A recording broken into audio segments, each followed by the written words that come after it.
I get people that call me all the time that want to sell their property, but you know what? I can't buy the property because I'm looking to buy it 65 or 60 cents on the dollar or less. And a lot of the sellers that I work with just don't fit the criteria of what I'm looking to buy.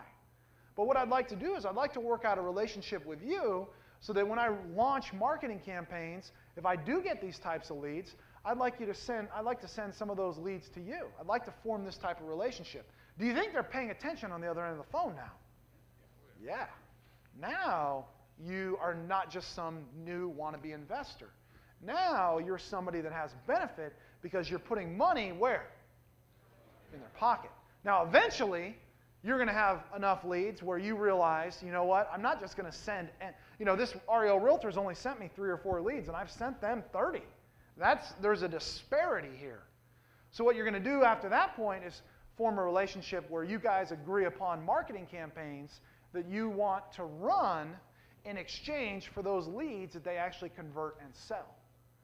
When they convert and sell a lead, what's typical for a realtor is to pay 25% commission. So if you're with Keller Williams in Arizona, and there's a realtor here in Keller Williams with San Diego, if they get a buyer who's moving to San Diego, what they do is they call up the local Keller Williams office and say, hey, I got a buyer that's coming in. They're prime, ready to buy. They're looking for a $500,000 home. Here's the criteria. What happens is when they sell that home, that commission of 25% goes right back to the other realtor. Does that make sense?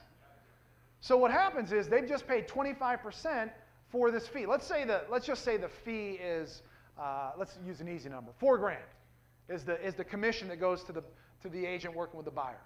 Well, typically what they refer back is $1,000 to the other agent just for sending the lead. So what you do is you form a relationship because you have power in leads. So initially, don't charge anything for the leads. Just get them to start paying and call them up. Say, hey, I sent you 5 leads this week. Were you able to list any of those? And what you do is you start to form a relationship where now that person, every time they get a listing for a bank-owned property, who gets the first phone call? You do. And now you're using your dead leads in exchange for other leads. It's just a creative way. What you have to do to be successful in this business is just be creative. Think of ways to make money anytime the phone rings. When the phone rings, we answer it and we say, how are we making money off this? You don't say that. That's what you think. Right? That's what you think. Same thing with buyer leads.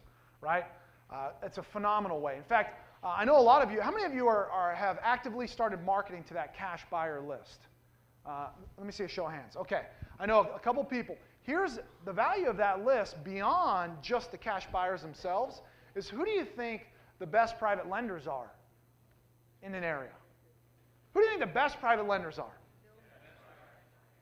The best private lenders are people who understand real estate.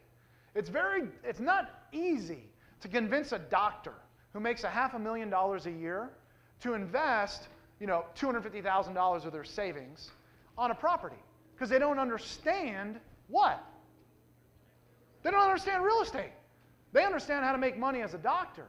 But if you know who the cash buyers are in your area, and you know they're actively buying properties for cash, a lot of them don't do what we do. They don't market for leads. The only way they buy properties is maybe an auction here or there, or they got a one realtor relationship forming leads. But they can be some of the best lenders because they have money, there's a list of them, and they're buying real estate, so they have at least a basic understanding of real estate. Some of our best private lenders have been people that have been in the real estate business in some capacity. Real estate brokers that have been brokers for a number of years that now they don't want to do the day-to-day grind. And so what they want to do is earn a return on their money that they've earned over the years. And so that's a phenomenal list to market to, not just for buyers, but for people that want to loan money.